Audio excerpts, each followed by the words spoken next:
सभी को हरित नमन। हरित नमन को अभिनंदन के रूप में प्रयोग करने का सबसे मुख्य कारण यह है कि हम यह मानें कि प्रकृति हमसे बड़ी है, प्रकृति हमसे अग्रणी है। प्रकृति है तो हम हैं तो प्रकृति है, ऐसा नहीं है। प्रकृति हमारे बिना भी रह सकती है, परंतु हम प्रकृति के बिना नहीं रह सकते। इसलिए सभी को पुनः हरित नमन। आज हम जिस विषय को लेके आए हैं वह विषय कुछ संस्थाओं और कुछ अधिकारों को अलग अलग कैटेगराइज करके उनके बीच में अंतर को स्पष्ट करेगा। इसका रीज़न ये है कि हम कई संस्थाओं के बारे में नाम सुनते हैं परंतु उनका स्पष्ट अंतर नहीं जान पाते हैं। इसी प्रकार अनेक प्रकार के अधिकारों का नाम सुनते हैं परंतु उनमें स्पष्ट अधिकारों का अंतर नहीं कर पाते और हम उनको एक समरूप रूप में ले लेते हैं, जो कि बहुत गलत है। इस चीज़ की सबसे अधिक आवश्यकता पड़ती है, एक तो विषय की बुनियादी समझ के लिए, और साथ ही जब आप किसी इंटरव्यू को फेस करते हैं, किसी इंटरव्यू में जाते हैं, तो इन छोटी छोटी चीज़ों में आपको अटकाया जा सकता है। इसलिए ये छोटी छोटी बातों में स्पष्टता आपके अध्ययन के विषय की व्यापकता को भी बढ़ाती है, समझ को बढ़ाती है, साथ ही आपके इंटरव्यू की तैयारी में भी सहायक होती है। उससे पहले थॉमस एडिसन की जो लाइंस लिखी हुई है, ये लाइंस आपने कहीं ना कहीं सुनी होगी। इसको मैं पुनः एक बार रिपीट करके बता देता हूँ। Our greatest weakness lies in giving up. The most certain way to succeed is always to try just one more time. आपको पता है थॉमस एडिसन अपने आविष्कार में बार बार फेल हो रहे थे, बार बार कोशिश कर रहे थे, अंत में उनको सफलता प्राप्त हुई। देखिए, जीवन में हार और जीत सुनिश्चित है। जीत के बाद भी हार होती है। अगर किसी ने एक लक्ष्य निर्धारित किया है, उसको वो मिल भी गया है, तो उसके बाद भी उसका संघर्ष चलता रहता है। ऐसा नहीं होता जीत एक परमानेंट सत्य के रूप में आती है, वो भी एक तात्कालिक रूप में होती है, उसके बाद फिर चुनौतियाँ उसके जीवन में आती है, प्रकार अलग हो जाता है। और एक जो हार चुका है उसके सामने भी चुनौती है, जिस रूप में मौजूद है उससे और भयंकर रूप में भी आ सकती है। दोनों स्थितियों में क्या होता है कि ये दोनों, चाहे हार हो चाहे जीत हो, यह एक तरीके से कह सकते हैं कि एक प्राकृतिक घटना के रूप में हमारे सामने आती है। कई बार आप मेहनत करते हैं, सफल नहीं हो पाते, और कई बार मेहनत नहीं करते और सफल नहीं होते, तो उसका सबसे बड़ा कारण आप खुद हैं। परंतु मेहनत करने के बाद भी आप सफल नहीं हो पाते, तो कई बार होता है कि ये आपका समय नहीं है। उस समय आप हार जीत ना देखकर केवल ये देखें कि आपका हौसला टूटा या नहीं टूटा, या हौसला टूटा है तो कितना जल्दी आपने पुनः उसमें अपनी रेंज को पकड़ लिया है। इसका रीज़न क्या है? हमारे हाथ में ये कई चीज़ें नहीं होती। हार जीत का कई पहलू हमारे हाथ में नहीं होता, परंतु एक पहलू हमारे हाथ में होता है कि हम हार न मानें। अगर हार मानते हैं तो ये हमारी सबसे बड़ी कमज़ोरी है, और ये हमारी हार को और दोगुना करता जाएगा, उसकी फ्रिक्वेंसी को और बढ़ाता जाएगा। जब भी आपको कोई भी मुसीबत आए या कोई भी आपको हार मिले, तो उसके बाद हमेशा ये कोशिश कीजिए कि मैं इससे और बेहतर करने की कोशिश करूँगा, इसलिए एक कदम और आगे बढ़ाऊँगा, एक कदम और आगे बढ़ाऊँगा, एक कदम और आगे जाऊँगा, चाहे कुछ भी हो। हमेशा सकारात्मक रहिए, क्योंकि सकारात्मक सोचने से ही कई चीज़ों का अपने आप समाधान हो जाता है, और नकारात्मक सोचने से कई चीज़ें जो बन रही होती है वो भी बिगड़ जाती है। तो जीवन में हमेशा अपने आप को एक और मौका दीजिए, हर मुद्दे पर, चाहे अध्ययन हो चाहे जीवन की और कोई समस्या हो, सब में ये सोचिए कि आने वाला समय और बेहतर होगा, बस मुझे एक और मौका देना है, खुद को भी और समय को भी। ठीक है, इसलिए हार कभी नहीं मानना। तो आइए हम अपने विषय में आगे बढ़ते हैं। पहले हम संस्थाओं के अंतर के बारे में देखेंगे। मैंने यहाँ पे 3 मुख्यतः संस्थाओं के बारे में बात की है: संवैधानिक, असंवैधानिक और गैर संवैधानिक। गैर संवैधानिक के मैंने 2 प्रकारों के रूप में बात की है। देखिए, संवैधानिक तो आपको पता होता है, परंतु असंवैधानिक और गैर संवैधानिक शब्दों को कई बार सिमिलर वर्ड के रूप में यूज़ कर लेते हैं, जो कि बहुत बड़ा ब्लंडर है। आप इसका एक एक अर्थ देखेंगे अपन। संवैधानिक संस्थाएं कौन होती हैं? सबसे सिंपल, वे संस्थाएं जिनका उल्लेख संविधान में है। ठीक है, कौन कौन सी है? निर्वाचन आयोग। आप जब संविधान हम आगे पढ़ेंगे, या जिसने पढ़ लिया है उसको पता होगा कि संविधान में 22 भाग है, जिसमें 15वां जो भाग है, ठीक है ना, भाग 15, उसमें अनुच्छेद 24 जो पहला अनुच्छेद है भाग 15 का, उसमें निर्वाचन आयोग के बारे में कहा गया है, निर्वाचनों के अधीक्षण, निर्देशन और नियंत्रण का निर्वाचन आयोग में निहित होना। ठीक है, तो इस प्रकार अनुच्छेद 324 से 329 में पूरे निर्वाचन के बारे में है और 324 में निर्वाचन आयोग के बारे में है। ठीक है, अब दूसरी बात करते हैं संघ लोक सेवा आयोग। भाग 14 में संघ लोक सेवा आयोग का वर्णन आ जाता है। नियंत्रक एवं महालेखा परीक्षा की बात करते हैं तो भाग जो 5 है, भाग 5 में अध्याय 5 है, मतलब उसमें चैप्टर्स बटे हुए हैं, तो उसमें जो 5वां चैप्टर है, 5वें चैप्टर में नियंत्रक एवं महालेखा परीक्षक की बातें हैं। अनुसूचित जाति आयोग, अनुसूचित जनजाति आयोग के बारे में भाग 16 में वर्णन है, अनुच्छेद 338 में और 338 क में। ऐसी प्रकार वित्त आयोग है। तो इन सारी संस्थाओं का वर्णन संविधान में किया हुआ है विभिन्न भागों में। कोई भाग 15 में है, कोई भाग 14 में है, कोई भाग 16 में है, कोई भाग 5 में है। ठीक है, अलग अलग भागों में है, तो उन सब का वर्णन संविधान में है, इसलिए इनको संवैधानिक संस्थाएं बोलते हैं। फिर असंवैधानिक संस्थाएं क्या हुई? असंवैधानिक संस्थाएं होती है जो संविधान की विरोधी होती हैं, जिनका उद्देश्य संविधान की मूल भावनाओं के विरुद्ध हो। इसका मतलब समझिए, हमारा संविधान कुछ मूल्यों को लेकर चलता है। हमने प्रस्तावना में भी, हम जब प्रस्तावना देखते हैं तो अधिकतर मूल्यों का समावेश उसमें हो जाता है। कौन कौन से न्याय देने हैं, कौन कौन सी समानता देनी है, राष्ट्र की एकता, अखंडता, बंधुता, कौन कौन सी स्वतंत्रता देनी है, इन सब का वर्णन शॉर्ट रूप में प्रस्तावना में है। तो अगर आप मूल्य देखने हैं तो आप प्रस्तावना देख रहे हैं तो उसमें भी अधिकतर मूल्य आपको मिल जाएंगे जो हमारे संविधान में है।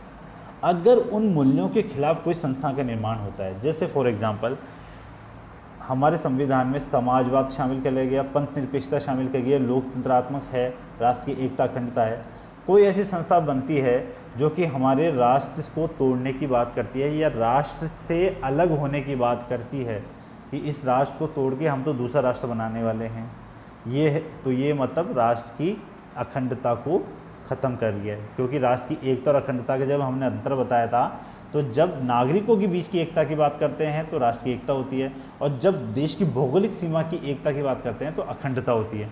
अब यहाँ पे अखंडता को भंग कर रही है वो संस्था, क्योंकि वो तो अलग राष्ट्र बनाने वाली बात कर रही है, तो वो हमारे संविधान की विरोधी है। इसी प्रकार से कोई संस्था धर्म के आधार पर ऐसे बनाई गई है कि वो धार्मिक विद्वेष को बढ़ाने वाली है, तो वो भी संविधान विरोधी है, क्योंकि हमारा संविधान क्या बोलता है? पंथ निरपेक्षता, धर्म निरपेक्षता। ठीक है, अब हम बात करते हैं गैर संवैधानिक। देखिए, असंवैधानिक, गैर संवैधानिक शब्दावलियों को हमेशा स्पष्ट है ना, क्योंकि कन्फ्यूजन बहुत हो जाता है इसमें। गैर संवैधानिक कौन सी होती है? गैर संवैधानिक मतलब वो होती है जिनका संविधान में उल्लेख नहीं है, लेकिन वह संविधान के आदर्शों, उनके मूल्यों की पालना करती है। जो संविधान के आदर्शों, मूल्यों, सिद्धांतों की पालना करती है। ये दो प्रकार की हो सकती है। एक सांविधिक, सांविधिक जिसे हम वैधानिक भी बोलते हैं, ये वो संस्था होती है जिनका निर्माण संसद ने किया है। संसद ने कानून बनाकर, एक्ट बनाकर उनका निर्माण किया है ना, तो वो संस्थाएं होती है सांविधिक। मतलब उन संस्थाओं का प्रावधान हमारे संविधान में नहीं है, परंतु संसद ने कानून बनाकर उनका निर्माण किया है। सूचना आयोग हुआ, अल्पसंख्यक आयोग हुआ, महिला आयोग हुआ, तो इस प्रकार जितने भी आयोग बने हुए हैं बाद में, जिनका भी संविधान में उल्लेख नहीं है, बाद में एक्ट के द्वारा बनाई गई है, वो सारी सांविधिक होती है। चाहे सतर्कता आयोग हुआ या मानवाधिकार आयोग हुआ। देखिए, सतर्कता आयोग का नाम हम इन संस्थाओं के बारे में आगे भी बात करेंगे। सतर्कता आयोग जो है ना, वो मूलतः ना तो सांविधिक था और न ही संवैधानिक था। स्टार्टिंग में क्या नहीं था? न तो सांविधिक था और न ही वैधानिक था। इसको बाद में दर्जा दिया गया था। हुआ क्या था? भ्रष्टाचार को रोकने के लिए संथानम समिति बनाई थी, उसकी सिफारिश पर इसका गठन कर दिया गया 1964 में, परंतु इसको न तो सांवैधानिक संस्था का रूप दिया गया न ही संवैधानिक को। सितंबर 2003 में जाकर इसको सांविधिक दर्जा दिया गया। ठीक है, तब मतलब 2003 में जाकर इसको संसद ने एक एक्ट बनाकर सांविधिक दर्जा दिया गया। इसका मूल काम क्या होता है? इसका मूल काम है केंद्रीय स्तर पर भ्रष्टाचार से जुड़े मामलों की जांच करना। ठीक है, इसी प्रकार से मानवाधिकार आयोग। और एक चीज़ आप ध्यान रखना, चाहे अल्पसंख्यक आयोग हो, महिला आयोग हो, मानवाधिकार आयोग हो, ये अधिकतर सब है ना 90 के दशक में ही आए पूर्ण रूप में। ठीक है ना, कोई 1992 में आ रहा है, कोई 1993 में आ रहा है। तो कभी ऐसे क्वेश्चन आ जाए और आपको याद ना रहे तो इस रूप में याद रख सकते हैं। इनके बारे में सब अपन क्या क्या कार्य हैं और इन सब के बारे में वर्णन बाद में करेंगे। जैसे फॉर एग्जांपल महिला आयोग है, उसका काम क्या होता है कि महिला के जितने अधिकार हैं उनकी रक्षा करना, उनके बारे में जागरूक करना, या महिला के विरुद्ध जो अत्याचार हुआ है, शोषण हुआ है, उन मामलों की जाँच करना, इस प्रकार के विशेष प्रावधान हैं। और इसके साथ ही वो महिलाओं की स्थिति के बारे में अनुशंसा भी करता है। इसी प्रकार से जो अल्पसंख्यक आयोग है वो मुख्यतः धार्मिक अल्पसंख्यक आते हैं इसमें, अल्पसंख्यक आयोग में, इसके दायरे में।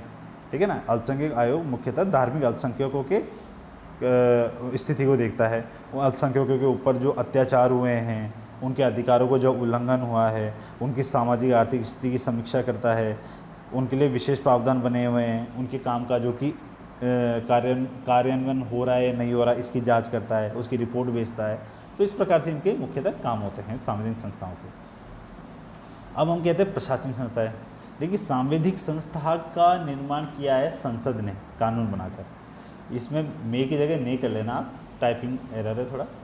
और प्रशासनिक जो संस्थाएं हैं उसका निर्माण मंत्री परिषद के द्वारा किया गया है, मतलब मंत्री परिषद के द्वारा किया है, न कि संसद के द्वारा। तो ऐसा कौन सा है? जो पहले योजना आयोग था जिसको मंत्रिपरिषद ने ही उसका गठन कर दिया था। ठीक है ना, वो संसद में किसी एक्ट के द्वारा नहीं बनाता, ना उसका किसी संविधान में उल्लेख था, वो मंत्रिपरिषद द्वारा ही बना दिया गया। इसका मतलब ये होता है मंत्रिपरिषद जब भी चाहे उसको भंग भी कर सकती है। फिर जैसे ही एनडीए की गवर्नमेंट आई, नरेंद्र मोदी जी की सरकार आई, तो उन्होंने योजना आयोग की जगह नीति आयोग की स्थापना कर दी है। तो नीति आयोग अब वर्तमान में उसका निर्माण भी प्रशासनिक संस्था के रूप में हुआ है, मंत्रिपरिषद के द्वारा हुआ है। ठीक है, ये हुआ अपने संस्थाओं में मुख्यतः अंतर।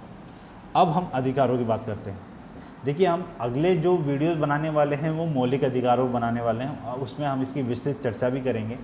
तो यहाँ पे हम संक्षिप्त रूप में इनके अंतर के रूप में देखते हैं इसको। मौलिक अधिकार क्या होता है? वे अधिकार जो नागरिकों के भौतिक एवं नैतिक विकास हेतु अनिवार्य हैं। ठीक है, अब भौतिक और नैतिक विकास का मतलब क्या हो गया? व्यक्ति का सर्वांगीण विकास, मतलब सब कुछ आ गया इसमें। तो हम कह सकते हैं वे अधिकार जो नागरिकों के व्यक्तित्व के विकास या व्यक्ति के सर्वांगीण विकास के लिए अनिवार्य हैं, वो मौलिक अधिकार है। अब इतने महत्वपूर्ण है तो इनको विशेष संरक्षण भी दिया जाना चाहिए। बिल्कुल। तो संविधान का जो मौलिक अधिकार हैं उनको विशेष संरक्षण भी दिया गया है। विशेष संरक्षण किस रूप में दिया गया है कि अगर इसका उल्लंघन किया जाता है तो व्यक्ति सीधे सर्वोच्च न्यायालय में जा सकता है। होता क्या है, अभी अगर कोई ऐसी कंडीशन बनती है, मौलिक अधिकार के अलावा बता रहा हूँ मैं, अगर कोई ऐसा विवाद आ जाता है या कोई भी इशू आ जाता है और कोर्ट में जाना होता है तो पहले लोअर कोर्ट में जाना पड़ता है, फिर अपील के द्वारा हाई कोर्ट में, फिर ऊपर अपील के द्वारा सुप्रीम कोर्ट में जाना पड़ता है। आप डायरेक्ट नहीं जा सकते। परंतु मौलिक अधिकार में आप सीधे सुप्रीम कोर्ट में जा सकते हैं अनुच्छेद 32 के तहत। उसमें विभिन्न रिटों का प्रावधान है, तो उन रिटों के माध्यम से आप सीधे सर्वोच्च न्यायालय में जा सकते हैं और अपने मौलिक अधिकारों के संरक्षण की मांग कर सकते हैं। ठीक है, दूसरा संरक्षण क्या है? दूसरा संरक्षण यह है कि इसको ऐसे नहीं कि कभी भी कोई भी संसद साधारण बहुमत से पारित कर दे, नहीं। अगर इसमें संशोधन करना होगा तो सदैव विशेष बहुमत चाहिए। ठीक है, और इनका निलंबन, मतलब अगर कोई ऐसी कंडीशन कि इनको रोका जाए, मतलब किसी व्यक्ति या सभी व्यक्तियों के मौलिक अधिकारों पर कुछ टाइम के निलंबन किया जाता है, तो वो केवल तभी किया जाएगा जब विशेष परिस्थिति हो, है ना। और विशेष परिस्थिति हमारे संविधान में क्या दी गई है? आपातकाल। आपातकाल में अलग अलग मौलिक अधिकारों के निलंबन के प्रावधान है। परंतु आप ध्यान रखें, आपातकाल एक विशेष परिस्थिति है, सामान्य परिस्थिति नहीं है। ऐसे नहीं है कि कभी भी आपातकाल लगा दो और कभी मौलिक अधिकार छीन लो। आपातकाल बहुत ही विशेष परिस्थिति में लाया जाता है ना। तो उस समय निलंबन किया जा सकता है मौलिक अधिकारों का। तो विशेष संरक्षण क्या क्या हो गए कि सीधे सुप्रीम कोर्ट जा सकते हैं। इसमें अगर कोई संशोधन करें तो विशेष बहुमत से ही होगा, और इनका निलंबन केवल विशेष परिस्थिति में किया जा सकता है। और निलंबन जब किया जाएगा तो उसमें भी विशेष संवैधानिक प्रक्रिया से होगा। ठीक है, मौलिक अधिकार को उल्लेख कहाँ है?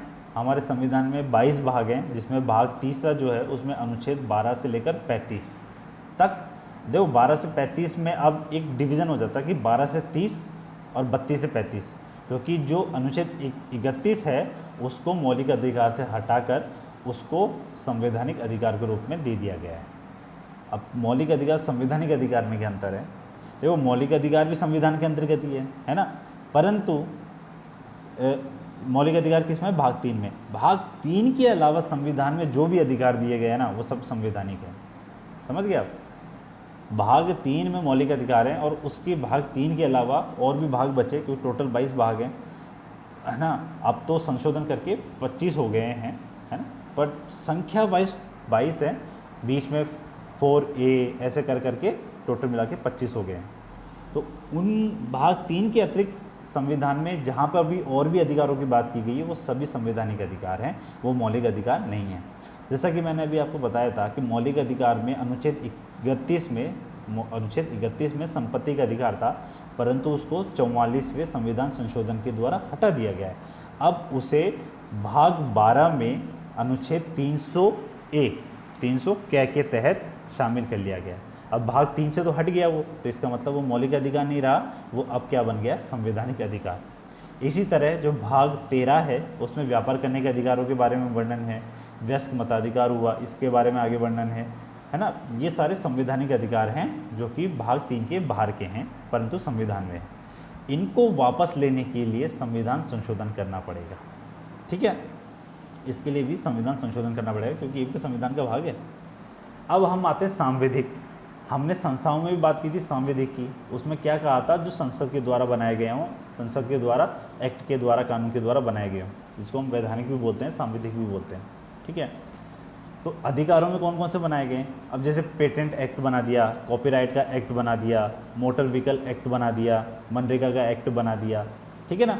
तो इन एक्ट के द्वारा जो अधिकार दिए गए हैं, जैसे मनरेगा में रोजगार प्राप्त करने का अधिकार दिया हुआ है, पेटेंट में पेटेंट प्राप्त करने का अधिकार दिया हुआ है, कॉपीराइट में कॉपीराइट प्राप्त करने का अधिकार। जो पेटेंट में मुख्य मोटा अंतर क्या होता है?